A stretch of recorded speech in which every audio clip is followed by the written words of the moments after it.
Hello everyone, আজকে চলে গেছি একটু নতুন জায়গা এক্সপ্লোর করতে, সাথে তোমাদেরকেও নিয়ে যাচ্ছি। চলো নতুন জায়গা এক্সপ্লোর করবো। আজকে যাচ্ছি আমরা কলকাতার নেহেরু চিলড্রেন মিউজিয়ামে।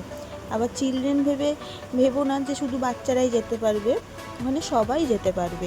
চলো দেখা যাক কেমন কি হয়।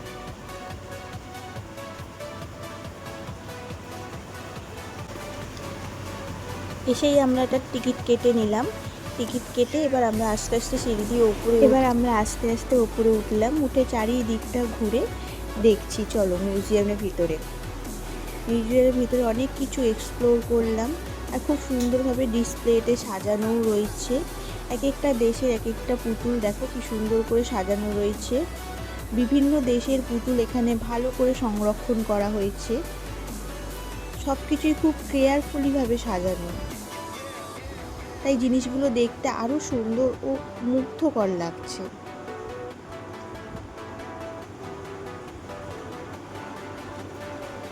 আর তোমরা জানো আমার সবচেয়ে ভালো লেগেছে কি?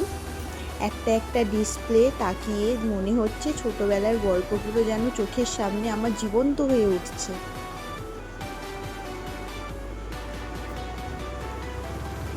এবার চলে এসেছি আমাদের ফেভারিট সেকশান। ছোটোবেলায় কম বেশি আমরা সবাই পুতুল নিয়ে খেলেছি, কিন্তু সেটা একটা দুটো। এখানে দেখো শয়ে শয়ে পুতুল। সেই মনে হচ্ছে এক পলকের জন্য আমরা সেই ছোটোবেলায় ফিরে চলে গেছি।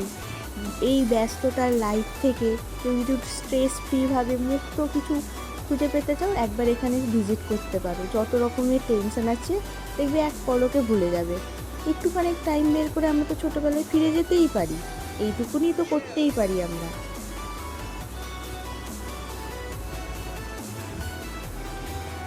এক একটা ডলের ড্রেস এত ডিটেলসে এত সুন্দর করে করা হয়েছে, মানে দেখলেই আলাদা একটা মনে হচ্ছে আমি অন্য একটা ড্রিম জগতে পৌঁছে গেছি।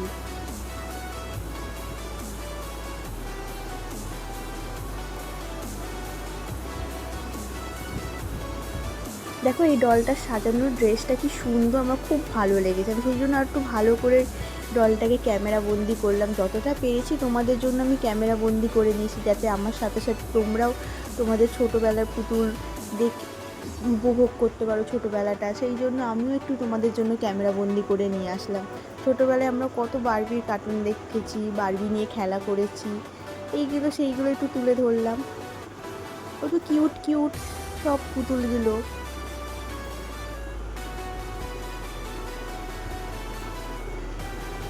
প্রত্যেকটা একটা আরেকটার থেকে কি সুন্দর আলাদা, ডিজাইনগুলো আলাদা, স্টাইল আলাদা, তাই দেখতে আরও বেশি ভালো লাগছে। এখানে এসে মনে হচ্ছে মিউজিয়ামটা শুধু ছোটদের জন্য না, বড়রাও অনেক ইন্টারেস্টিং জিনিস ডিসকভার করতে পারবে। দেখো চারিদিকটা কত সুন্দর, যেগুলো হয়তো আমরা কোনোদিনও ভাবিও নি, সেরকম কিছু নতুন, কত সুন্দর সুন্দর।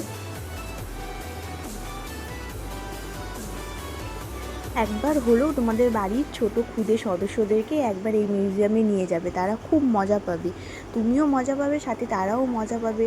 এত পুতুল, চারিদিকে এত ডল, মানে আলাদাই একটা, তারা তো খুবই মজা পাবে। একবার হলেও ভিজিট করে দেখো, জায়গাটা তোমাদের মন ছুঁয়ে যাবে। এখানে এসে আমার একটা আলাদাই শান্তি যাচ্ছে। বাইরের দুনিয়ায় এক মিনিটের জন্য আমি ভুলেই গেছিলাম এখানে ঢোকার পর। এই ডল মিউজিয়ামে এসে ডলগুলো দেখতে দেখতে কখন তোমাদের যে ঘন্টার পর ঘন্টা কেটে যাবে তোমরা নিজেরাও বুঝতে পারবে না। কখন মনে হবে না কোন পুতুলটার ছবি তুলবো আর কোন পুতুলটা তুলবো না। সব একটা আরেকটার থেকে এতটাই সুন্দর, এত সুন্দরভাবে অর্গানাইজ করে পরস্পর পরস্পরের উপর সাজানো রয়েছে। খুব নিট অ্যান্ড ক্লিন করে পুরো জিনিসটাকে অর্গানাইজ করা হয়েছে। থ্যাঙ্কস টু অর্গানাইজেশান, যারা এত সুন্দর করে জিনিসটাকে এখনও মেনটেন করে সুন্দর করে গুছিয়ে রেখেছে। একবার হলেও আমাদের এখানে যাওয়া উচিত। এত সুন্দরভাবে সুন্দর করে সাজিয়ে রেখেছে বিভিন্ন দেশের পুতুল, তারপর যারা ডোনেট করেছে সেই সব পুতুল, কত ভিনটেজ গাড়ি যেগুলো হয়তো আমরা ছবিই দেখেছি, সেই ছবির মডেল কত সুন্দর করে গোছানো রয়েছে, দেখলে মনটা পুরো ভরে যাবে। দেখো এখানে কি সুন্দর রয়েছে একটা মাছ ধরার ফিশ পন্ড। তারপর এখানে কারগুলো দেখো সব কি সুন্দর সুন্দর, যে কারগুলো আগেকার দিনে ব্যবহার করা হতো। এই গাড়িগুলো দেখো, বাইক, যারা বাইক খুব ভালোবাসো তাদের কাছে এই বাইকগুলো খুব ভালো লাগে। এখানে কাঠের কারুকার্য করা কত ছোট ছোট গাড়ি, যেগুলো আগেকার দিনে ব্যবহার হতো, এখন হয়তো তাকে দেখাই যায় না। এই গাড়িগুলো দেখো কত পুরনো দিনের,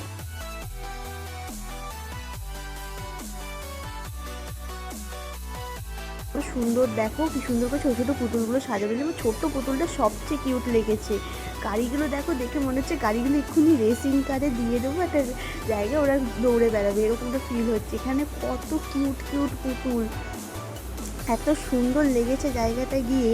আমার সারা দিনটা যত ক্লান্তি ছিল সব এইখানে গিয়ে যেন মনে হচ্ছে এক নিমিষে শেষ, দেখেই যাই দেখেই যাই।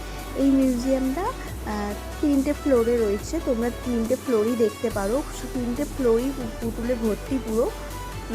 তোমাদের খুব ভালো লাগবে, তোমাদের বাড়ির সদস্যদেরকে নিয়ে যেও, বয়স্ক থেকে শুরু করে বাচ্চা সবাই খুব মজা করবে এইখানে গেলে। এত সুন্দর সুন্দর পুতুল দেখে কে না মজা পায়, সবাই এক নিমিষে সবার ছোটোবেলাটাই ফিরে যেতেই পারবে। দেখো এখানে কি সুন্দর ওই পুতুলটা, আমার তো হেভি লেগেছে। এই পুতুল এত সুন্দর ড্রেস পরেছে, মানে সেই আমরাও ছোটোবেলায় খেলা করেছি পুতুল নিয়ে, সেরকম টাইপের।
দেখো এখানে কি সুন্দর করে জাপানের সমাজ ব্যবস্থাটা তুলে ধরা হয়েছে, ধাপে ধাপে কোন স্তরে কোন কোন মানুষ কেমনভাবে থাকতো সেই জিনিসটাকে পুরো তুলে ধরা হয়েছে, এত সুন্দর লাগছে।